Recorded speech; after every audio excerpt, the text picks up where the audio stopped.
Alors, bonjour à tous, messieurs les panélistes, messieurs les animateurs et animatrices,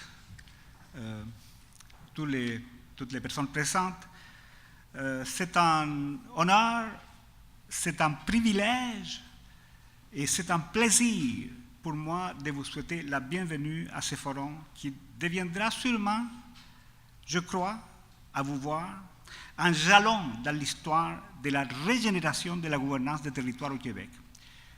Je vous souhaite cette bienvenue, évidemment à titre de coprésident du TIES, cet organisme de liaison et de transfert sur les territoires innovants en économie sociale et solidaire, créé pour co-construire avec les acteurs et les chercheurs et transférer à tous, y compris aux chercheurs, les connaissances dans le domaine du développement des territoires. Je le fais aussi en tant que directeur du Centre de recherche sur les innovations sociales. Et c'est parce que je crois que le développement territorial au Québec a été jalonné et continuera de l'être par des innovations sociales.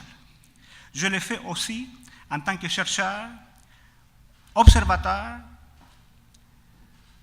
immigré, comme vous le voyez bien, mais en même temps admirateur de ce que le Québec a accompli en matière de développement territorial. On faisait référence tout à l'heure à une tempête. Vous savez, il y a un célèbre économiste qui a désigné, qui a caractérisé les crises, et je ne parle pas de crises comme les centres de recherche, je parle des crises économiques et sociales. Il les a caractérisées comme des tempêtes de destruction créatrice, où il y a la destruction, mais aussi la création. Je comprends qu'on n'a pas besoin d'avoir des tempêtes tout le temps, mais quand il y en a, ça ne veut pas dire qu'il n'y a que la destruction. Il y a aussi, et on le voit ici, les éléments qui régénèrent le modèle et qui régénèrent l'action. Et dans ce sens, je crois que nous devons être optimistes. Le TIES nous convie à réfléchir sur les défis posés par le changement majeur que le gouvernement a introduit dans la gouvernance des territoires du Québec. Faire la synthèse de ces changements, dont une partie d'ailleurs est résumée dans les tableaux que vous avez tous, je crois, sur vos tables. Ces tableaux qui avaient été préparés par l'équipe organisateur de ces forums.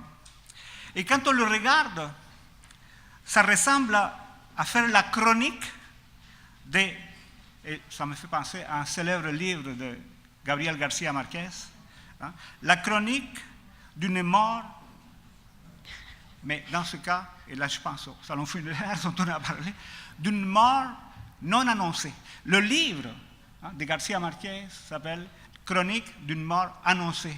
Mais ce qu'on voit dans ces schémas qui nous est proposé par les organisateurs, c'est la chronique d'une mort non annoncée. Pourquoi non annoncée? Mais non annoncée parce que le gouvernement n'a jamais averti dans son programme que la gouvernance des territoires serait démantelée. On a beaucoup discuté dans les médias, récemment d'ailleurs, à savoir si le gouvernement était vraiment en train de démanteler le modèle québécois. Concernant le territoire, il n'y a pas de lieu de discuter, il n'y a pas de doute. Il s'agit sans doute d'un démantèlement qui n'a d'ailleurs, comme on l'a vu récemment avec le CDR, qui n'est d'ailleurs pas terminé complètement. Rappelons que les principaux organismes qui assuraient une présence dans le développement des territoires, dans les principales villes et dans les régions, ont été abolis ou sont détournés de leur mission. Vous le savez mieux que moi, cela n'est pas seulement une opération administrative. Cela s'inscrit dans un choix de société, comme le faisaient remarquer nos conférenciers précédents. Les organismes abolis étaient plus que des instances administratives. Ils avaient une présence réelle dans le développement des territoires parce qu'ils assuraient la participation de la société civile au développement économique. À bien des égards, ils permettaient d'aspirer à jumeler le développement économique et le développement social des territoires, comme le soulève le bilan du développement social de l'île de Montréal, préparé récemment. Ces organismes font partie intégrante du modèle québécois. Ils constituent la dimension territoriale d'un système social qui s'est implanté au Québec, qui favorisait l'innovation sociale et qui favorisait l'économie sociale. Ils assuraient un aspect peu commun dans le monde, à savoir la participation de la société civile au choix et surtout à la mise en œuvre du développement économique. Et laissez-moi vous dire que quand on parle de ça ailleurs dans le monde, on n'y croit pas. On n'y croit pas qu'on ait pu avoir des organisations communautaires de la société civile qui participent à la mise en œuvre du développement économique. En tant qu'acteur, c'est quelque chose d'unique dans le monde. Et c'est ça qu'on est en train de détruire. Dans la plupart des pays, on accorde la responsabilité du développement économique aux acteurs dits économiques, c'est-à-dire aux acteurs productifs, aux acteurs financiers, uniquement. À l'occasion, on donne à la société civile un rôle consultatif, mais rarement elle joue un rôle protagoniste. Au Québec, cependant, les CEDEC et les CLD, pour ne parler que de ces organismes-là, donnaient à la société civile la possibilité d'être protagoniste du développement de leur communauté. Et cela constitue une des spécificités du modèle québécois. Ce qui a été effacé, c'est la dimension sociale du développement économique, et c'est ça qui est grave. Ces organismes n'étaient certainement pas parfaits. Ils n'étaient certainement pas tout à fait comme on les aurait souhaité, mais c'était ceux qui étaient là, qui avaient une légitimité, aussi bien auprès du gouvernement qu'auprès des acteurs locaux et des citoyens. Ils avaient cette légitimité parce qu'ils étaient le résultat d'aspirations des collectivités, des résultats d'avancées et de recul, et surtout des compromis. Et c'est sur ça que je vais souligner la dimension particulière qu'ils représentaient. Ils correspondent en cela au processus à travers lequel les innovations sociales transforment la société. À titre d'exemple, prenons le cas des centres locaux de développement, que vous connaissez d'ailleurs mieux que moi. Ils étaient ancrés dans les premiers pas, et c'est ça que je veux souligner, ils étaient ancrés dans les premiers pas de la Révolution tranquille. Pour comprendre leur signification, il faut remonter en 1963, alors que le gouvernement du Québec, celui de la Révolution tranquille, met en place le BAQ dans l'Est du Québec. Territoire d'ailleurs qui a été créé de façon explicite à des fins de planification régionale au cœur même de la Révolution tranquille. Le BAQ a été une expérience passionnante qui a, hélas, mal tourné. Mais ces recommandations ont eu au moins un effet positif. C'est d'avoir été le détonateur d'un mouvement social régionaliste immense dont les résultats se font sentir jusqu'à aujourd'hui. Ce mouvement est celui des opérations Dignité, déclenché en 1970, dont le nom indique bien le sens du mouvement, la dignité. La dignité comme aspiration à un développement qui tienne compte du bien-être de la population. En 1973, des leaders de ces organismes, de cette opération Dignité, ont décidé que revendiquer ne suffisait pas, qu'il fallait être acteur dans la création même de la richesse, qu'il fallait disposer d'outils pour favoriser l'entrepreneuriat collectif. Et c'est ainsi que naissent ce qu'on a appelé les organismes de gestion en commun, tels des coopératives de développement, comme le JAL. Le JAL, qui a été un organisme, un icône pour le développement régional, au Témiscouata, dans l'Est du Québec, mais je dirais partout au Québec. Cette icône, dans l'histoire du développement autonome, a lancé quelque chose dont on parle aujourd'hui comme si c'était une invention. Et pourtant, c'était en 1973. A lancé ce qu'on appelait l'aménagement intégré des ressources. Et cette idée d'aménager les ressources de façon intégrée reposait sur l'idée qu'on ne peut pas séparer en silo les différentes opérations dans un territoire. C'est que pour le bien-être des territoires et pour le bien-être des populations, il faut intégrer les actions. Ce qu'on voulait, c'était favoriser et coordonner les différentes facettes du développement économique, agricole, industriel, touristique, social, culturel, etc. Et ça, au profit de la collectivité, par l'entrepreneuriat local, mais aussi par la gouvernance locale. Et je dirais que ces deux éléments, entrepreneuriat local et gouvernance locale, doivent aller ensemble. Plus tard, aux années 1980, ces expériences ont inspiré des leaders comme Nancy Nintam, pour lancer le concept de développement économique communautaire et mettre en place les corporations de développement économique communautaire. Et comme ces organismes se sont avérés efficaces, ils ont été répandus et à la fin des années 90, leur exemple a donné lieu à une nouvelle politique publique avec la création des centres locaux de développement. C'est pour ça que j'ai dit qu'il faut remonter loin pour comprendre ce qu'on est en train d'effacer. Bien sûr, les CLD ont été modifiés à partir de 2003 et la présence de la société civile à leur sein a été un peu remise en question.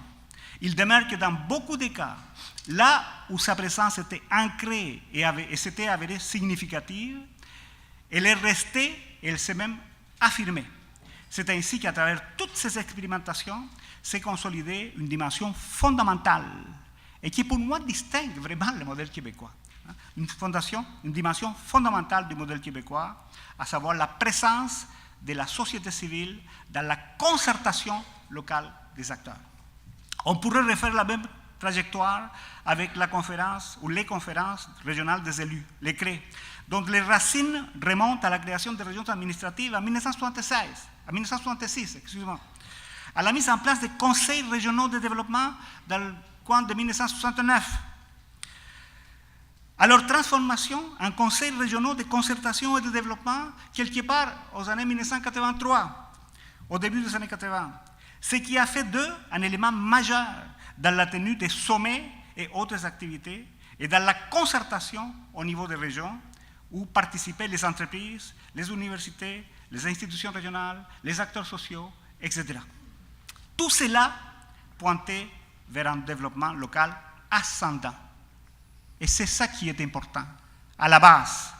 Ascendant, par en bas, comme on disait jadis, qui se justifiait parce que les acteurs locaux étaient les plus habilités, ou ils se disaient être les plus habilités pour établir leurs besoins et pour identifier les solutions à ces besoins.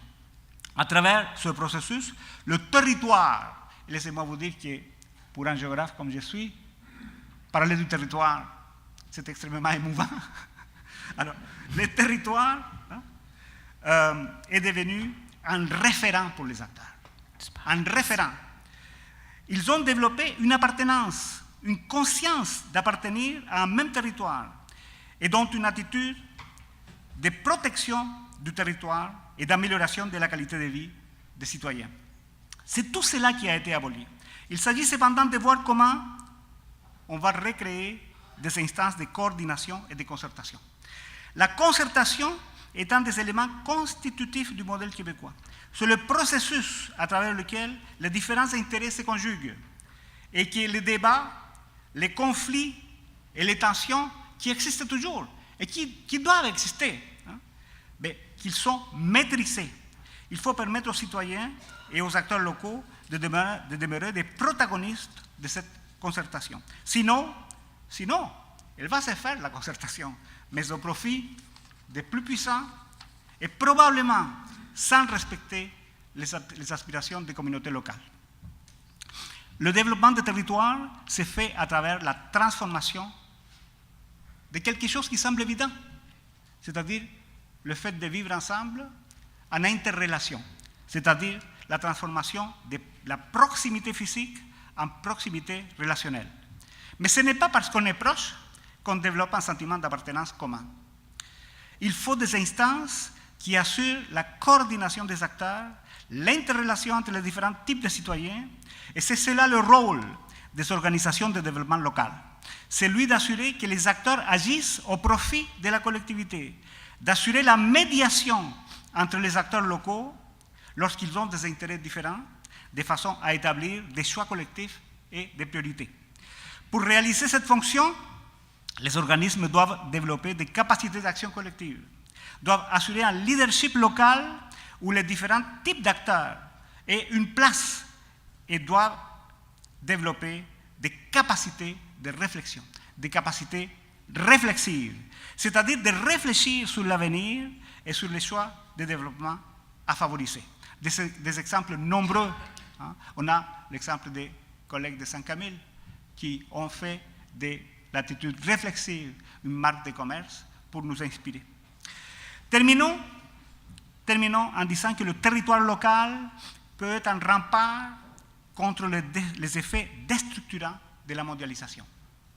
La coordination des acteurs, le leadership local et les capacités réflexives sont des ingrédients essentiels pour un modèle de développement qui renouvelle le modèle québécois tout en profitant de l'expérience du passé pour un modèle qui mise sur l'identité locale et sur l'ouverture sur le monde, sur le développement de la richesse, mais aussi sur l'inclusion et l'équité. C'est parce qu'il nous invite à réfléchir à tout cela que je crois que ce forum deviendra un jalon marquant dans la relance des territoires. Bon forum.